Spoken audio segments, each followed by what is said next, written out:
Hello friends, എല്ലാവർക്കും എൻ്റെ Kichus family വ്ളോഗിലേക്ക് സ്വാഗതം. ഇന്ന് ഞാൻ തണ്ണിമത്തൻ മൊജിറ്റോ ആയിട്ടാണ് വന്നിരിക്കുന്നത്. അതെങ്ങനെ ഉണ്ടാക്കാമെന്ന് നോക്കാം. അപ്പോൾ ഒരു അരമുറി തണ്ണിമത്തൻ ഇരുന്നിരുന്നു. അപ്പോൾ അതിൻ്റെ പകുതി എടുത്തിട്ടാണ് ഉണ്ടാക്കുന്നത്. അപ്പോൾ തണ്ണിമത്തൻ ഇതേപോലെ സ്ലൈസായിട്ട് ഇങ്ങനെ കട്ട് ചെയ്തതിന് ശേഷം നമുക്ക് മിക്സർ ജാറിലേക്ക് ഇതേപോലെ നുറുക്കിയിട്ട് ഇടാം. അപ്പോൾ അതിൽ മാക്സിമം കുരു കളയാൻ പറ്റുന്നിടത്തോളം കളയുകയാണ് നല്ലത്. ഞാൻ അധികം ഒന്നും കളഞ്ഞിട്ടില്ല.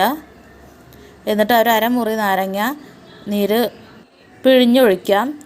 എന്നിട്ട് അതിലേക്ക് കുറച്ച് മിൻറ്റ് കഴുകിയിട്ട് അതിലിടാം.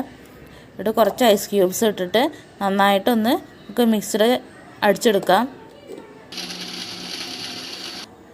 അങ്ങനെ അടിച്ചെടുത്ത ജ്യൂസ് നമുക്ക് ആദ്യം ഒരു ഗ്ലാസ് എടുത്ത് അതിലേക്ക് കുറച്ച് തണ്ണിമത്തൻ ഇതേപോലെ നുറുക്കി വെച്ചിരുന്നു അത് അതിലേക്കിട്ട് 2 മിൻറ്റിൻ്റെ ലീഫും ഇട്ടിട്ട് 2 ചെറുനാരങ്ങ ഇതേപോലെ സ്ലൈസായിട്ട് അരിഞ്ഞതും ഇട്ട് 2 ഐസ് ക്യൂബ്സ് ഇട്ടിട്ട് നമുക്ക് അടിച്ച് വെച്ച ജ്യൂസ് അതിൽ ആദ്യം ഒഴിക്കാം. എന്നിട്ട് 7 ഒഴിക്കുന്നത്. അങ്ങനെ 7 ഒഴിച്ചിട്ട് നന്നായിട്ട് മിക്സ് ചെയ്ത് നമുക്ക് സെർവ് ചെയ്യാൻ. അടിപൊളിയാണ്. നിങ്ങൾ ഇതേപോലെ ഒരു ജ്യൂസ് ഉണ്ടാക്കി നോക്കി നോക്കണം. നല്ല വേനൽക്കാലത്തൊക്കെ നമുക്ക് ഉപയോഗിക്കാൻ പറ്റുന്ന ഒരു അടിപൊളി ഡ്രിങ്കാണ്.